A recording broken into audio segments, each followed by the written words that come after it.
Assalamualaikum warahmatullahi wabarakatuh. Perkenalkan, nama saya Yuli Ningsih, NPM 22144600277, kelas A122. Video ini dibuat untuk memenuhi tugas mata kuliah Pendidikan Kooperatif yang diampu oleh Bapak Taufik Muftarom.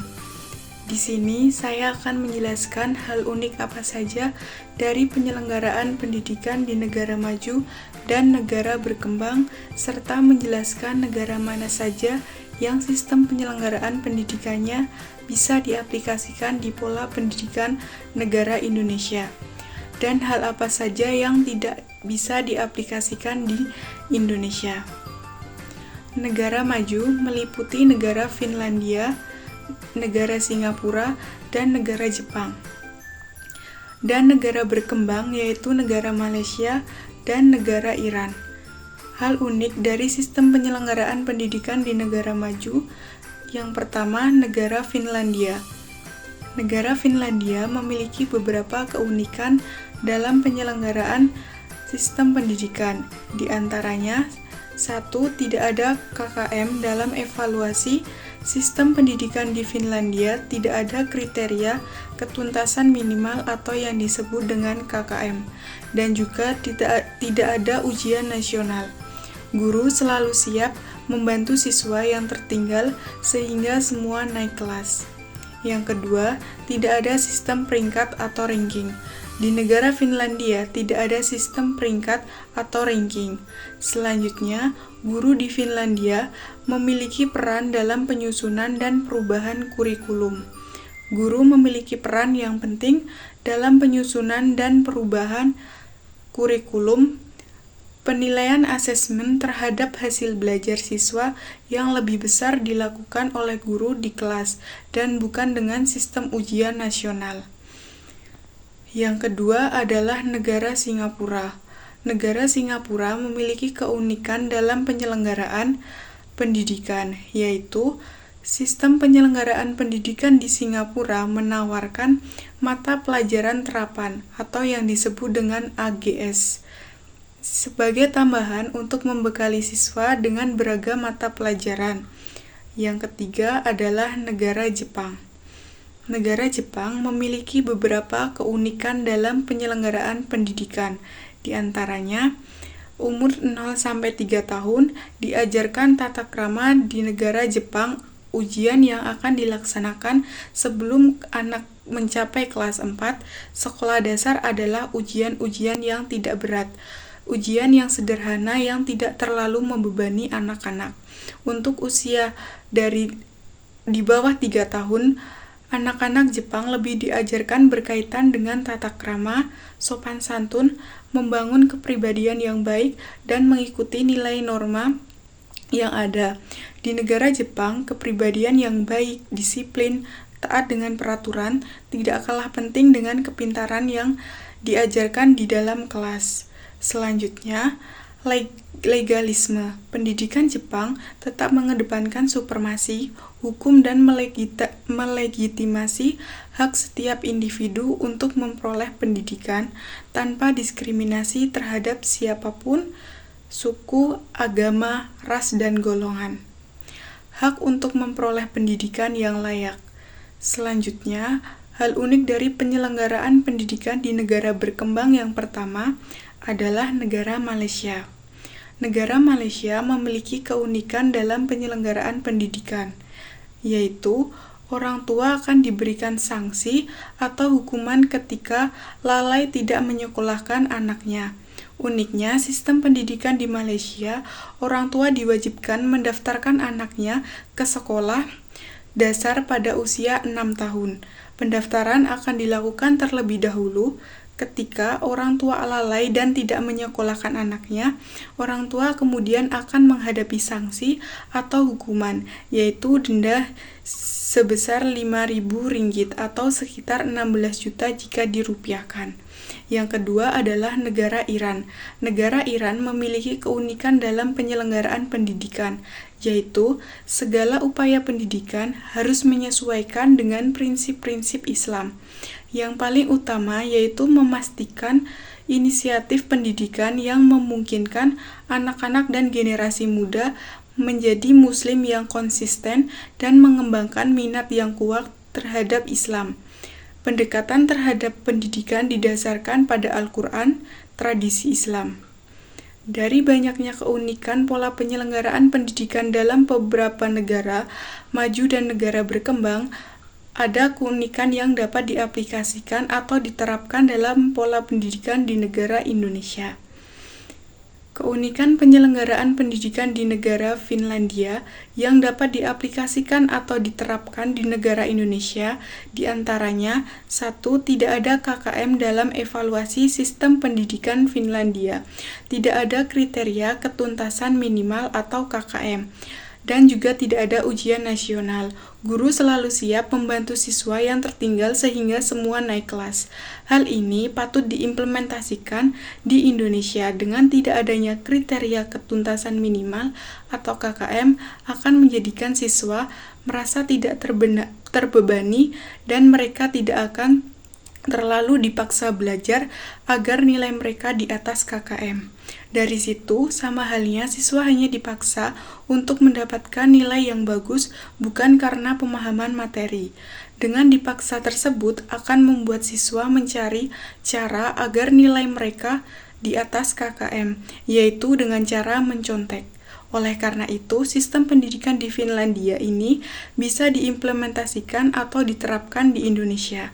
Yang kedua, tidak ada sistem peringkat atau ranking di negara Finlandia. Tidak ada sistem peringkat atau ranking. Hal ini bisa diaplikasikan di negara Indonesia. Karena dengan tidak adanya sistem peringkat atau ranking, guru bisa menganggap setiap anak itu mempunyai bakat atau potensi kecerdasan masing-masing. Hal ini juga tidak mengurangi semangat belajar siswa. Semua siswa juga akan merasakan bahwa mereka setara dengan teman lainnya. Tidak adanya peringkat justru akan membuat para siswa tidak ingin bersaing dengan siswa lainnya. Yang ketiga, guru di Finlandia memiliki peran dalam penyusunan dan perubahan kurikulum. Guru memiliki peran yang penting dalam penyusunan dan perubahan kurikulum. Penilaian asesmen terhadap hasil belajar siswa lebih besar dilakukan oleh guru di kelas bukan dengan ujian nasional. Hal ini bisa diaplikasikan atau diterapkan di Indonesia. Karena dengan diimplementasikan atau diterapkan di Indonesia, mengenai guru memiliki peran dalam penyusunan dan perubahan kurikulum akan bisa mengubah sistem pendidikan di Indonesia yang lebih baik. Hal ini dikarenakan guru kelas lebih mengerti atau mengetahui dengan baik kemampuan masing-masing peserta didiknya secara menyeluruh. Selain itu, keunikan penyelenggaraan pendidikan di negara Singapura yang dapat diaplikasikan atau diterapkan di negara Indonesia diantaranya, sistem penyelenggaraan pendidikan di Singapura menawarkan mata pelajaran terapan atau AGS sebagai tambahan untuk membekali siswa dengan beragam mata pelajaran. Sistem pendidikan ini bisa diterapkan di negara Indonesia karena dengan adanya tambahan pelajaran dapat meningkatkan suatu pemahaman siswa terhadap materi yang akan dipelajari dan guna untuk menghadapi berbagai ujian. Hal ini dapat dilakukan siswa agar lebih menguasai suatu pelajaran yang diminatinya. Dan keunikan penyelenggaraan pendidikan di negara Jepang yang dapat diaplikasikan atau diterapkan di negara Indonesia yaitu 1. Umur di bawah 3 tahun diajarkan tata krama di negara Jepang. Ujian yang akan dilaksanakan sebelum anak mencapai kelas 4 sekolah dasar adalah ujian yang tidak berat atau ujian yang sederhana yang tidak terlalu membebani anak-anak. Untuk usia di bawah 3 tahun pertama, anak-anak di Jepang lebih mengajarkan berkaitan dengan tata krama, sopan santun, membangun kepribadian yang baik, dan mengikuti nilai serta norma yang ada.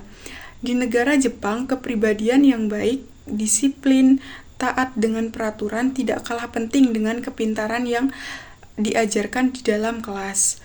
Hal ini bisa diimplementasikan dalam proses penyelenggaraan sistem pendidikan di Indonesia, karena negara Indonesia masih banyak orang tua dan guru untuk menuntut peserta didik dari segi akademis saja, dan terkadang menyampingkan proses yang seharusnya juga dicapai dengan jalan yang baik. Di Indonesia lebih baik nilai tinggi daripada kejujuran. Contohnya, banyak sekali guru yang membantu peserta didik untuk lulus ujian dengan cara membagikan kunci jawaban agar akreditasi dari sekolah tidak turun. Hal inilah yang membuat kualitas pendidikan di Indonesia semakin menurun. Maka dari itu diperlukan ajaran tata krama semasa kecil agar tertanam sifat dan kepribadian yang tangguh atau baik di dalam diri siswa. Selanjutnya, legalisme. Pendidikan Jepang tetap mengedepankan supremasi hukum dan melegitimasi hak setiap individu untuk memperoleh pendidikan tanpa diskriminasi terhadap siapapun, suku, agama, ras, dan golongan. Hak untuk memperoleh pendidikan yang layak. Penyelenggaraan sistem pendidikan ini bisa diimplementasikan di Indonesia, karena supremasi hukum juga upaya mengedepankan hukum pada posisi tertinggi di Indonesia. Selain itu, masih banyak anak-anak yang kurang beruntung di luaran sana yang tidak bisa merasakan bangku sekolah. Selain itu, keunikan pola penyelenggaraan pendidikan yang tidak dapat diaplikasikan dalam pola pendidikan di negara Indonesia, yaitu keunikan penyelenggaraan pendidikan di negara Malaysia yang tidak dapat diaplikasikan atau diterapkan di negara Indonesia. Yang pertama, orang tua akan diberikan sanksi atau hukuman ketika lalai tidak menyekolahkan anaknya. Uniknya, sistem pendidikan di Malaysia, orang tua diwajibkan mendaftarkan anaknya ke sekolah dasar pada usia 6 tahun. Pendaftaran akan dilakukan terlebih dahulu ketika orang tua lalai dan tidak menyekolahkan anaknya. Orang tua kemudian akan menghadapi sanksi atau hukuman, yaitu denda hingga 5.000 atau 16 juta jika dirupiahkan. Sistem penyelenggaraan pendidikan ini tidak dapat diimplementasikan di Indonesia karena orang tua dari siswa pasti mempunyai pekerjaan yang sangat padat sehingga lalai untuk mendaftarkannya. Maka dari itu perlu waktu untuk mendaftarkannya dan tidak harus dikenakan sanksi atau denda, karena pendapatan yang dimiliki belum tentu cukup untuk membayar denda. Dan ekonomi di Indonesia masih di bawah rata-rata. Selanjutnya, keunikan penyelenggaraan pendidikan di negara Iran yang tidak dapat diaplikasikan atau diterapkan di negara Indonesia, yaitu segala upaya pendidikan harus menyesuaikan dengan prinsip-prinsip Islam. Yang paling utama yaitu memastikan inisiatif pendidikan yang memungkinkan anak-anak dan generasi muda menjadi muslim yang konsisten dan mengembangkan minat yang kuat terhadap Islam. Pendekatan terhadap pendidikan didasarkan pada Al-Quran, tradisi Islam. Nah, sistem pendidikan yang ada di negara Iran ini tidak dapat diimplementasikan di negara Indonesia karena negara Indonesia banyak sekali perbedaan agama, budaya. Jadi dalam pendidikan pasti banyak sekali perbedaan siswa dengan agama yang satu dengan yang lain. Maka dari itu, pendidikan didasarkan pada Al-Quran, tradisi Islam tidak dapat diterapkan ke dalam negara Indonesia. Sekian video yang saya buat, kurang lebihnya mohon maaf. Wassalamualaikum warahmatullahi wabarakatuh.